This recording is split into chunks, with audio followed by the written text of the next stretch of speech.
कक्षा 10 के 10 विद्यार्थियों ने एक गणित की पहेली प्रतियोगिता में भाग लिया। यदि लड़कियों की संख्या लड़कों की संख्या से 4 अधिक हो तो प्रतियोगिता में भाग लिए लड़कों और लड़कियों की संख्या ज्ञात कीजिए। माना लड़कों की संख्या बराबर x और लड़कियों की संख्या बराबर y। प्रश्नानुसार कह रहा है कि जो लड़कों और लड़कियों की संख्या है वह टोटल कितना है, 10 है। तो x प्लस y बराबर हो जाएगा 10 के। इसे समीकरण 1 नाम देंगे। द्वितीय प्रश्नानुसार लड़कियों की संख्या y बराबर हो जाएगा x प्लस में 4 के। इसे समीकरण 2 नाम दे देंगे। समीकरण 1 में y का मान रखने पर x प्लस y के स्थान पर x प्लस में 4 बराबर हो जाएगा 10 के। अब x plus x 2x plus में 4 बराबर 10 के। 2x बराबर 10, इधर से प्लस 4 इधर आएगा माइनस में 4, तो 10 में से 4 गए 6 बचेगा। 2x बराबर 6, 2 कन्नम 2 2 3 6 कट जाएगा, x की वैल्यू 3 आ जाएगी। तो y की वैल्यू क्या हो जाएगी, y बराबर x प्लस में 4 के।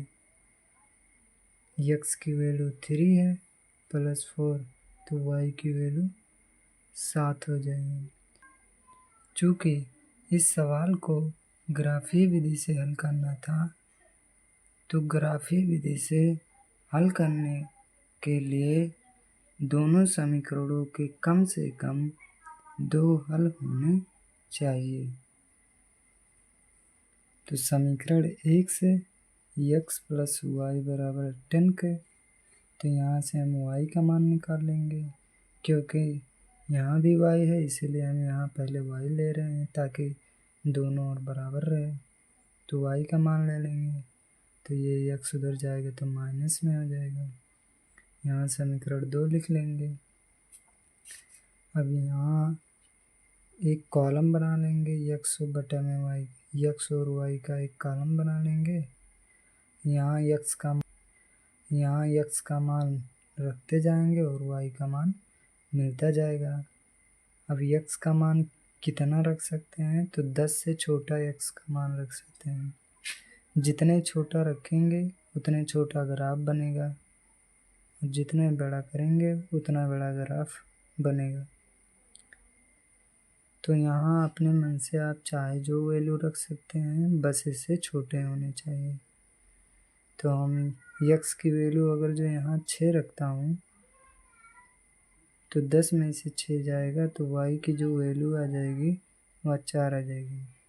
और यदि x की जो वैल्यू है यहाँ 5 रखता हूँ तो y की वैल्यू 5 आ जाएगी, क्योंकि 10 में से 5 गए 5 आ जाएगी।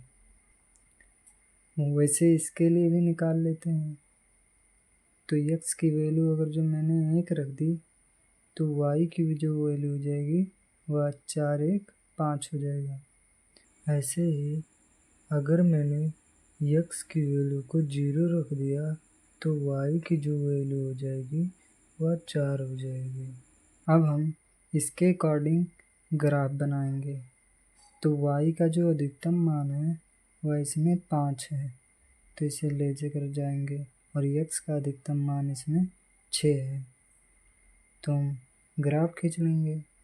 इधर x का मान 6 तक ले जाएंगे जो कि प्लस होता है, और इधर x का मान माइनस में ले जाएंगे जो कि इधर माइनस में होता है। y इधर प्लस में होता है, y नीचे जो होता है माइनस में होता है।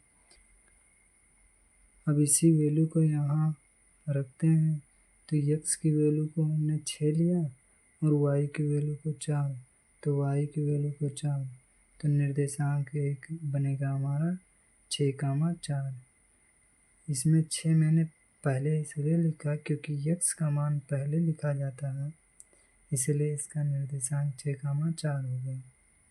फिर अभी x की वैल्यू 5 लेते हैं और y की जो वैल्यू है वह भी 5 एक बार लेते हैं, तो इसका जो निर्देशांक होगा 5,5 हो जाएगा। अब इसके लिए x की वैल्यू 1 लेते हैं, तो 1 ले लेंगे, x की वैल्यू ये है तो 1 ले लेंगे, और y की जो वैल्यू है वह 5 है, तो इधर y की वैल्यू को हमने 5 लिया, दोनों को मिलाएंगे तो इसका निर्देशांक 1,5 आ जाएगा। फिर x की वैल्यू को 0 लेने पर और y की वैल्यू को 4 लेने पर इसका निर्देशांक 0,4 हो जाएगा। अब इस रेखा को ऊपर तक और नीचे तक बढ़ाएंगे और इस पॉइंट से इस पॉइंट को, इस रेखा को यहाँ से यहाँ तक बढ़ाएंगे। दोनों रेखाएं आपस में 3,7 निर्देशांक वाले बिंदु पर एक दूसरे को काट रहे हैं। चूँकि दोनों रेखाएं एक दूसरे को बिंदु 3,7 पर प्रतिच्छेद कर रहे हैं, अतः लड़कों की संख्या x बराबर 3 होगी और लड़कियों की संख्या y बराबर 7 होगी।